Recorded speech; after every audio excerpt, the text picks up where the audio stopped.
Greetings and salutations, fellow obligatory sad droids. It is I, Eric J. Chucky, joined as always by the boy. Hey. This is the Two Nerds Podcast. Before we get into the nitty gritty of this shitty titty, that's a joke. I just like rhyming. This is a plea and call to action. Please subscribe to the channel, like the video, comment about your opinions on Andor and how wrong we are. Please, tell me how wrong I am. Ruin me. Destroy me. It's fine. Head to the Patreon, give us $1, and we'll say you're cool, like a guy from Ohio, Passion Killer 711, and Rob. If you give us $5, you get episodes of Journey of Wrestling a week early, and I swear to God, a $10 tier's coming. A world first. He admits it. You heard it here. So, this is about Andor, the Disney Plus show. That is about Star Wars and about a guy who was in one movie and then died. As is tradition for all the best Star Wars characters. Some Star Wars characters should stay dead. Some should. Some shouldn't. I want to get this out front and consider this my spoiler-free review. Because I know I'm going to talk a lot of smack. But I overall think I enjoyed this experience. I think it told a good story, ultimately. My spoiler-free review of Andor is as follows. It is not the most bombastic show you will ever watch. It is largely a character-driven drama piece with a few action sections. It's good, it's well-acted, it's well-plotted. I don't really know that it's well-paced. But I enjoyed it thoroughly. However, it is not a roller coaster. No. Well, unless you're on a roller coaster that very, very slowly ramps up for approximately 2.5 hours, and then you're on an amazing half-hour downhill before doing that 3 more times. It does function in arcs. I, again, really liked Andor. I think the highs are really, really high. I think the slow parts aren't that bad. But there are definitely parts which are less intense. Well, and the other part of my spoiler-free review is that I would have a hard time recommending this to someone unless I was keenly aware of their tastes. Yes, that's same. Honestly, if I didn't know we were doing a podcast on this, I would have recommended White not watch this. I am aware of his tastes and aware this is not for him. No, but it's so easily for you. Yes, and if you had watched it first, you mentioned you would have recommended this yes. to me even if I wasn't interested. Absolutely.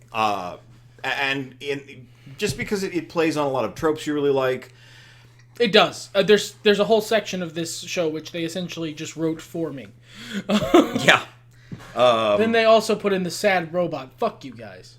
I didn't need that. I didn't need that hurt in my life. Yes, you did. Yeah, I did. He was a good character. So...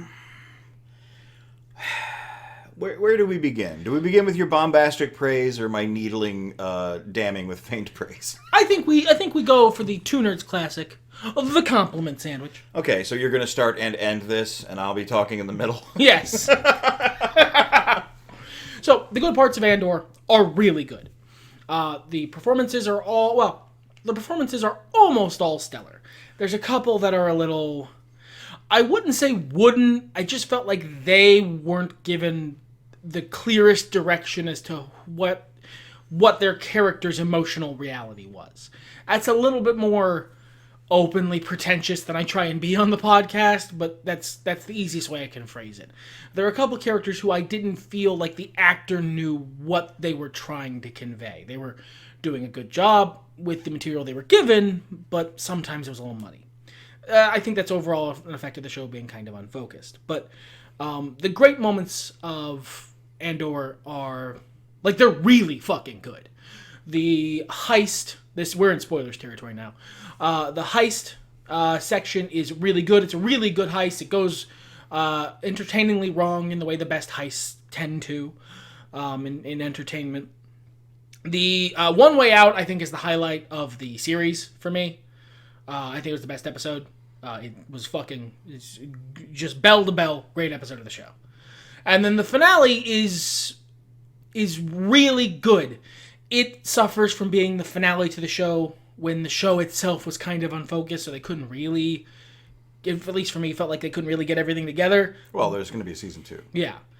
And I'm excited for season 2 because it looks like some of that's going to be quite interesting as well. But I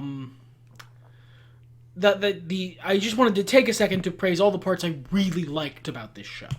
I echo everything. I'm not as big on heists, but it was a fine one as heists go. I loved the music for this. Yeah, it was well scored. They played into one of my favorite genres, using a lot of retro wave synths and like arpeggiators and stuff, but subtly. It still felt like Star Wars music. In particular, I really liked the title theme. In the biased sense that it sounds like Final Fantasy IV music. Okay, like fair a enough. specific song from that game, but like different. And it was just really strong. Every time the episode started, I was really glad that when I hit skip intro, it didn't take me past the title. No, it just skipped the Star Wars like Marvel logo. Yeah. And then let me experience the title card, which I actually liked. Yeah, it was very strong. And the acting was largely phenomenal. I don't think really anybody was too bad. No, there were, like I said, there were a couple people who I think they were doing their best, but I just don't know that they got the best direction. Shout out to my brain is mush, Forrest Whitaker. This is the problem. This is the actual answer to questions of nerddom, like why do you care if they reinterpret this or they're not paying attention to that, or they don't explain blah, for giving an understated performance as Saw Gerrera. I really liked him in this show. Yeah, and it serves as a wonderful contrast to Rogue One. It makes Rogue One better by showing how crazy he went in the intervening years. Which you would know if you watch Better Than Ezra, the Star Wars series, but I fucking didn't. That was Rebels he's talking about. Was it Rebels? I believe so, yes. Okay. That's the one with Ezra in it, as far as I know. Yeah. I haven't watched this either. I don't know. Where it's the same actor giving, the same character, so... But I got to see him now in the movie, in a thing I want to watch, that isn't trying to give me lessons for a 12-year-old. That where he's playing a more grounded, less completely bug-fucking-sane version of that character, which, again, makes Rogue One better because you get to see how things fell apart. It enriches the world a lot. And that's what I think the best parts of these Star Wars series can do, is they can enrich the world. They can color in the parts that are left vague. And I would say to its benefit and detriment, that's what this show does. It's not Obi-Wan. This isn't about a central character, despite the title being Andor. He's a character in this show. Yeah, and he's the central character, but like the focus isn't on him as much as it was on Obi-Wan in his show. Andor is more about the things that Cassian Andor happened to cause this week. Or was adjacent to, or across the universe from. Yeah. Well, because like everything that happens in the series kind of spirals out from actions he takes, but the series does a lot of work to show you far-reaching actions that he's taking, that, and how sort of this one guy moves a bunch of different stuff throughout the galaxy just by trying to escape his terrible fucking life a little bit. And I liked that, especially in a time like now where it would have been a lot easier to write a hero piece, and that's what I like a lot about Rogue One and its ilk in general, is it's not always comfortable. I like how it presents the heist and the results of the heist, even though it should be a victory, as, this actually had consequences that are ruining everything for everyone. And I also like that they acknowledge that that's intentional on the part of the people who plan the heist.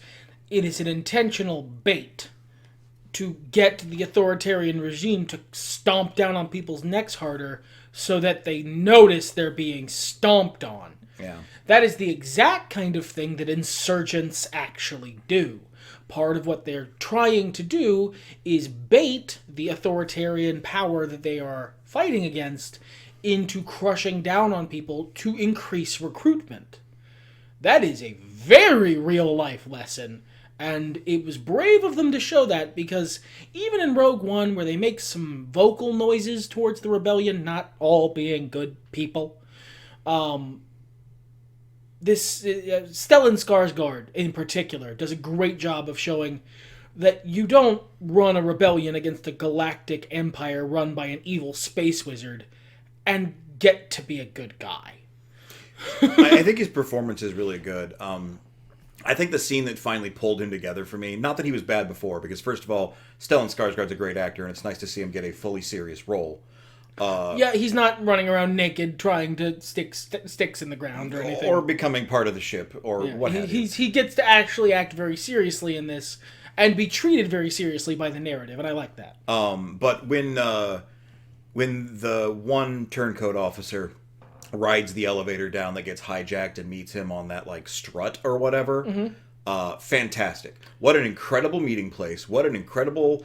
like, seeing it through that guy's eyes of, oh shit, this is the guy, it was just such a very well constructed scene. And that's the thing about watching this whole series. Even when I wasn't having the best time, I was watching it thinking I was the one at fault. You were aware that it was a good thing, it just wasn't for you. Right. Much like we've talked about Ms. Marvel. Looked like a great series, but wasn't for us. Yeah. This, I like I said, I came around on it in the end. I would say I am more excited for the next season than I was the second season of The Witcher, but not by much. That's fair. So, any other praise you'd like to heap on this 12-episode series? Aunt Petunia does a really great job. Oh, sure. She didn't even need that final speech, but damn. Yeah, a lot of the actors were doing a really good job in this show. That wasn't on the assignment sheet. No one required you to put in this good a performance, and yet you decided to anyway. One small thing. I do not remember any of the fucking names of any of the characters introduced in this show. That might be me being old and my memory starting to, fucking fall off a hill. It might just be that the show doesn't do a great job of mentioning their names. But, even the ones that I'm aware they say their names many times, I couldn't name them if you put a gun to my head. I know all of the people who were in other things: Mon Mothma, Cassian Andor, Saw Gerrera. All those other people that they introduced, literally who? I don't know any of their fucking names. Yeah. That was perhaps the largest criticism I can level at this show. Often when I'm writing and I'm introducing a large cast for the story or to set up future books or Which whatever. you've done. Which I have done. I'm doing right now as I'm writing the new book. I get kind of antsy going, man, I sure am introducing a lot of characters for people to keep track of. That can be difficult. I'm aware of it, Usually the way I calm myself down is by going, well, Fellowship started with a biblical family lineage. I'm probably fine. But this is my new watermark because all of these characters actually matter to some extent. And to be fair, I recognize all the characters. I can keep track of them just fine. You know how in Game of Thrones, you don't remember any of their names? Yeah. That's me in this show. I can keep track of all these characters. I know their plot lines. I know what they go through in the series. And I even like them. I just don't remember their fucking names. There were a couple of times where Deidre, the Imperial Supervisor... Sure, okay. The lady in white... and post-fancification rebel woman, who I am not going to bother trying to find on this Wikipedia page, I got confused which was which. And it was like when there were dynamic scenes and like something was happening, I'd be like, which blonde fell? So evil Nazi supervisor lady. Yes. And the two in left center bottom screen. and mean blonde woman. Yeah, mean blonde woman and mean blonde woman. I got them confused. One of them's just mean but doing the right thing. One of them is mean but a Nazi. Okay, so that's the other fucking thing about this show. Space Nazi. On one hand, you guys, if you guys watch the Black Panther podcast, you know I love Shades of Grey. I think it's great. I think they went a little too hard in the gray on this one. They spent a lot of time trying to get you to empathize, not so much with Inspector Wears a Bun. No, though, because she was a real girl boss, and she was trying to get held down by real assholes who were just being shitty. And, you got those scenes of her getting praise from her mentor, her boss, whatever. Yeah, you mean the fucking Qyburn from Game of Thrones? I don't remember him from anything else. Old man Imperial Man. Yeah, old man Imperial Man. Those were scenes that I recognize with a character who isn't, as you so indelicately put it, a space Nazi, would be like, I kind of like this character. But I don't. She is a perfectly reasonable person in the service of terrible powers, who has swallowed the propaganda of those terrible powers entirely. Or at the very least is trying to get hers and doesn't care about the ramifications of her actions. She just wants to do a good job. Yeah. That's actually one of the things I really like about this show is new Kmart Kyle MacLachlan. I don't know his name. Yeah, you noticed that too. Cyril is the character's name. Yeah, sure, Cyril. Okay, great. Sounds great. I believe you. Definitely his real name. But Cyril, I love his whole character arc because that is a dude who is from relative, affluence. He might be a kind of poor person on Coruscant, but he lives on fucking Coruscant, who completely ate the Imperial propaganda. He just believes they're right.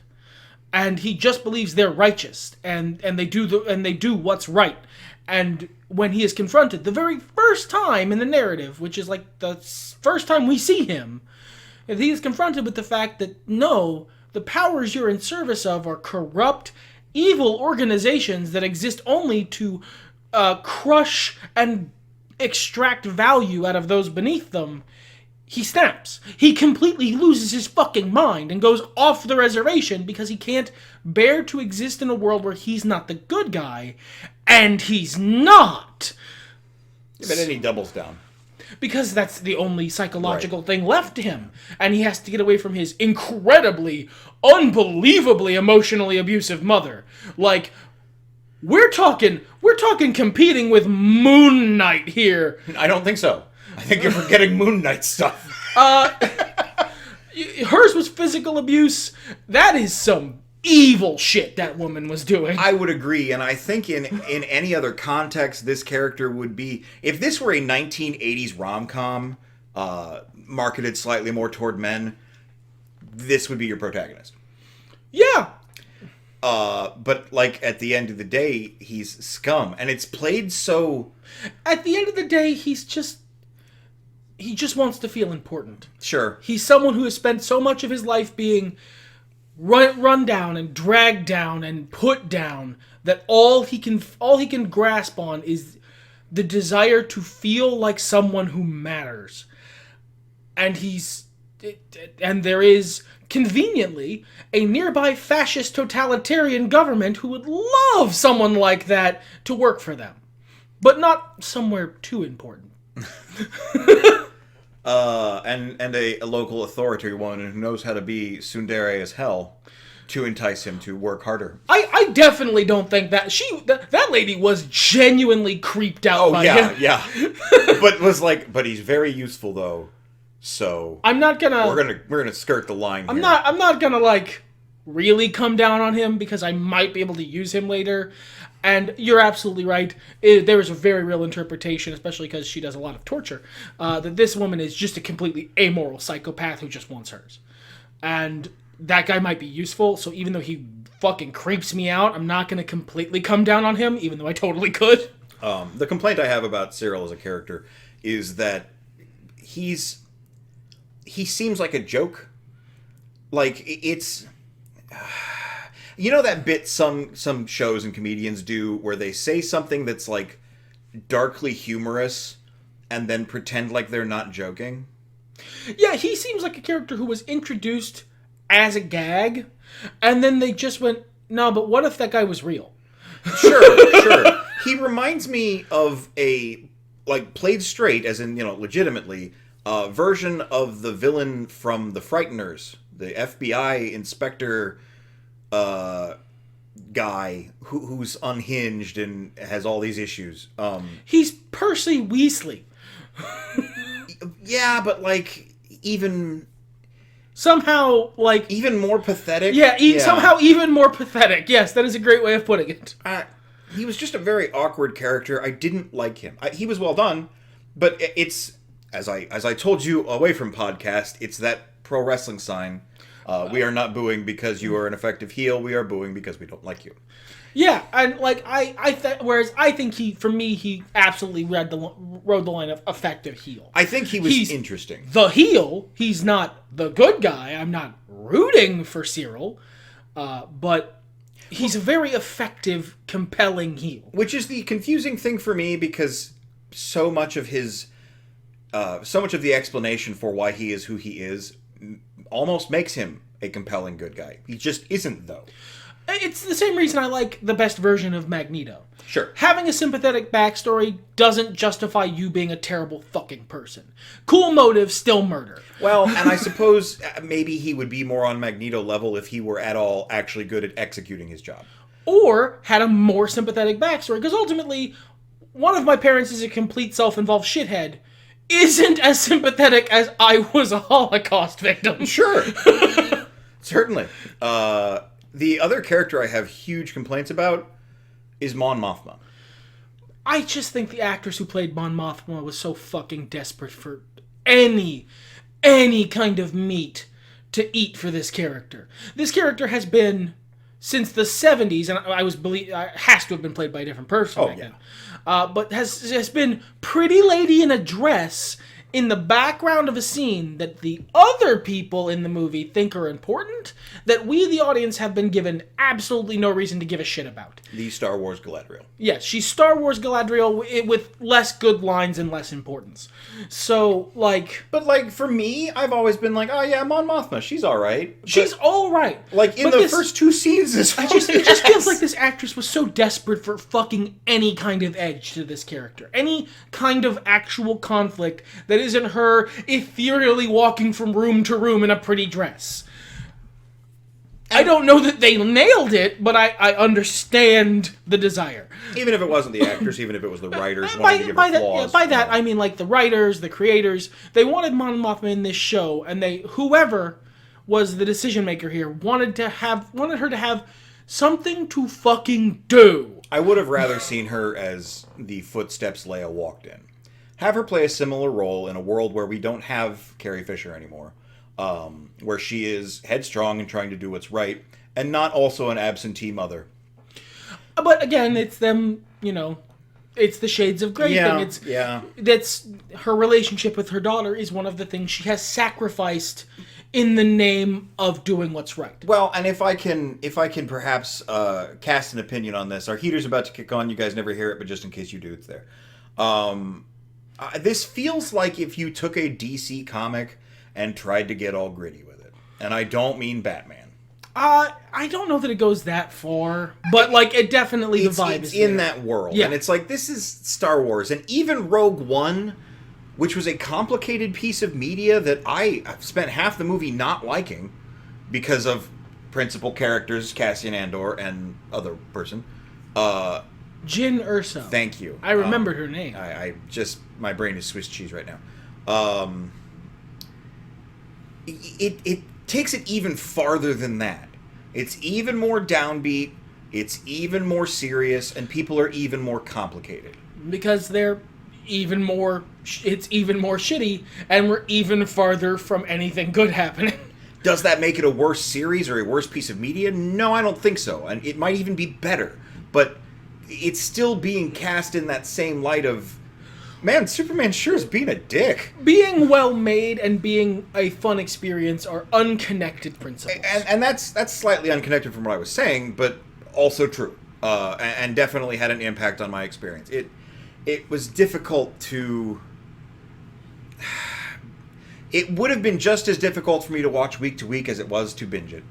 Whereas I really think binging helped. Oh, I mean, for you exactly. I think the big difference maker is I had less opportunities to go, fuck this. Yeah.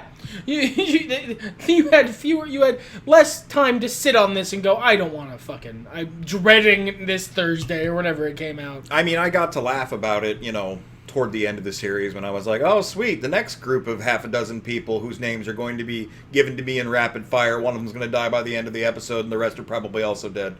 Cool. Yeah, and that happens a lot. It happens a lot. This movie goes... series...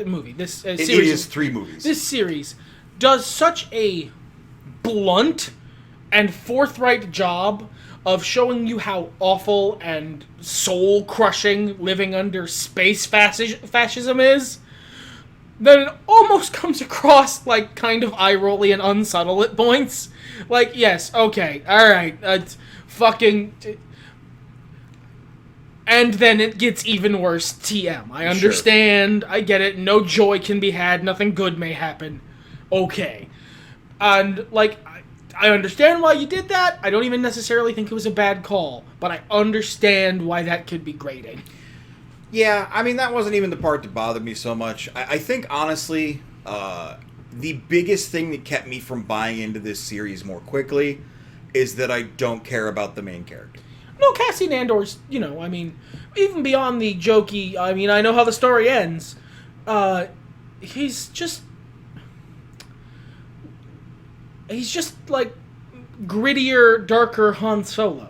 Nothing against Diego Luna. He just doesn't. No, he does a great job. Yeah, the character doesn't have charisma.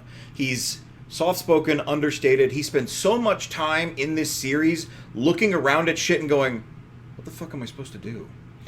Which very relatable. And sure, I actually like that they kind of played into that. Yeah, no, I Diego don't hate Luna, very charismatic actor. Sure, yeah, I agree. So he can sell that he has all these fiery beliefs and he has this spirit of a leader in him, but he just doesn't have the charisma to sell it. So, like, as an example, in the best episode in the series, he gives this speech to one guy to try and motivate him. And when that guy ultimately has to give a speech to everybody else, because Cassian isn't a speech guy, he can't be the one to do that, this dude actually has leadership charisma, but what he does is he basically just fucking bites Cassian's whole speech and says it better. I have one more complaint before we get to the other half of the sandwich. Let's hear it. I don't really feel like all of his backstory shit was necessary, given that it was never paid off. I wondered why they did that, but it might be stuff they're doing for season 2. Yeah, and that's fine. Like, it felt very much like in the beginning of the series, he's searching for his sister. By the end of the series, he's a full-on rebel. But literally, someone tells him, just stop. Don't give up. Don't look for your sister anymore. And, he clearly does. But that definitely makes that feel like, to use a very old phrase, a hanging chad of a plot line. I feel left behind. I feel like, what happened here? And we might get that, and she might be a surprise character, and it might pay off in season 2. That's I would fine. lay a fair amount of money that his sister is a character in season 2, and she dies tragically in season 2, and that's one of the reasons he becomes the very hardened motherfucker you find in Rogue One. I'd be fine with that. I would also be fine with them never exploring it again, and finally giving me that Kylo Ren moment I wanted so desperately. Your family was no one. They didn't matter. And that just being the truth of it. But those scenes, which they put time into, and they were an awkward watch because you're watching people speak in a language that isn't. And, by the way, I checked, is not translated if you turn on the closed captioning. It just says, speaking alien language, or whatever the name of the language is. I think the name of the planet. But and it's fine. It shows us how he met these people that are so important to him. It kind of sets up his adopted dad, which is sort of a half plot point throughout the rest of the series.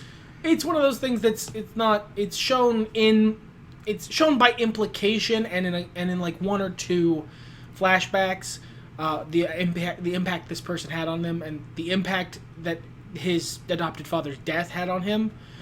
But it's also like roughly 20 minutes we could have cut. Yeah, I would rather have cut a different 20 minutes than that. That, I feel like, was an important emotional beat that is dragged down by there being fat elsewhere. It's the extended sex scene. Is that what you'd cut?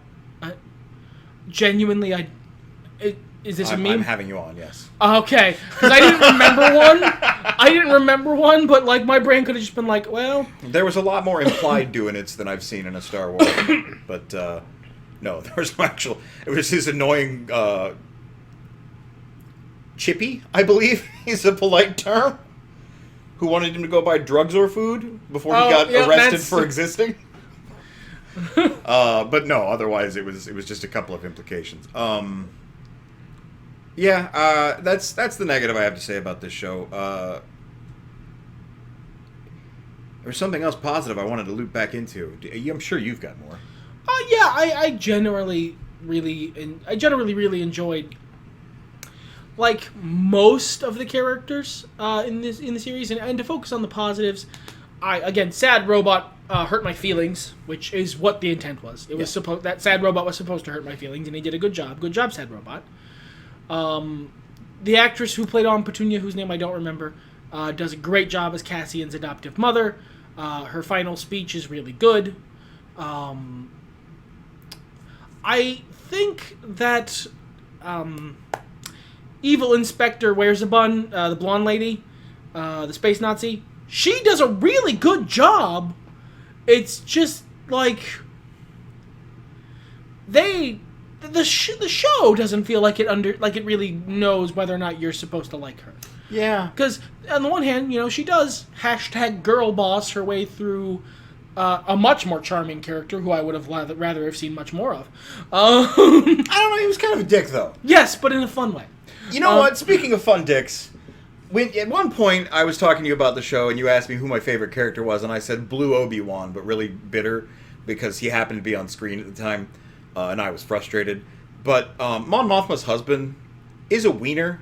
But I really like him. He's just a thoughtless, fucking dumb. He's a himbo. He is. Well, no, he doesn't disrespect women juice. He's a dumb. He drinks his weird fizzy worm juice.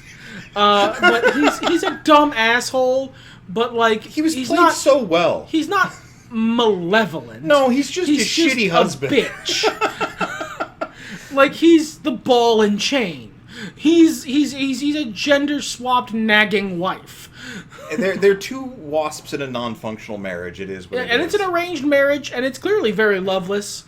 And that's, part of Mon Mothma's new I have depth too character arc.